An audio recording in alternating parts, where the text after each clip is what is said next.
سب سے بڑا نقصان تو یہ ہے کہ جب ہم وقتی طور پر اپنے آپ کو تسلی دے لیتے ہیں نا، جیسے اب کوئی وجہ ڈھونڈ لی، کوئی بلیم کر دیا کسی کو یا ماحول کو کہ پرابلم، وقتی طور پر تو شاید آپ کو تسلی مل جاتی ہے، لیکن ان دا لانگ رن آپ سب سے بڑا نقصان یہ ہے کہ آپ سیکھتے کچھ نہیں ہیں. یعنی جب میں نے اپنی ہر پرابلم کی وجہ ڈھونڈ لی تو اس کا مطلب یہ ہے کہ مجھے کوئی کرنے کی ضرورت نہیں ہے. مثال کے طور پر اگر تعلقات میں کسی کو کوئی مشکل پیش آتی ہے اور وہ صرف یہ سوچ کر اور یہ وجہ تلاش کر لے کہ اس کے ساتھ تو بات کرنا ہی فضول ہے یا یہ سمجھ ہی نہیں سکتا ہے یا فائدہ کوئی نہیں ہوگا اور اس کا کیلیبر ہی یہ ہے، تو اس کا مطلب یہ ہوا کہ ہم پھر آگے بڑھ تو نہیں رہے ہیں. بالکل ایسے، ٹھیک ہے نا.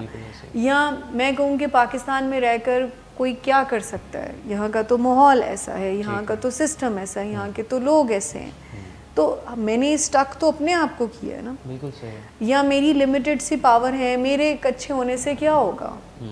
اگر 10 لوگ ٹھیک نہیں ہیں اور میں ٹھیک ہو جاتی ہوں تو کیا فرق پڑے گا؟ تو کہیں نہ کہیں پر یہ ہماری پرسنل ڈیولپمنٹ کو روک دیتی ہے، اسٹک کر دیتی ہے.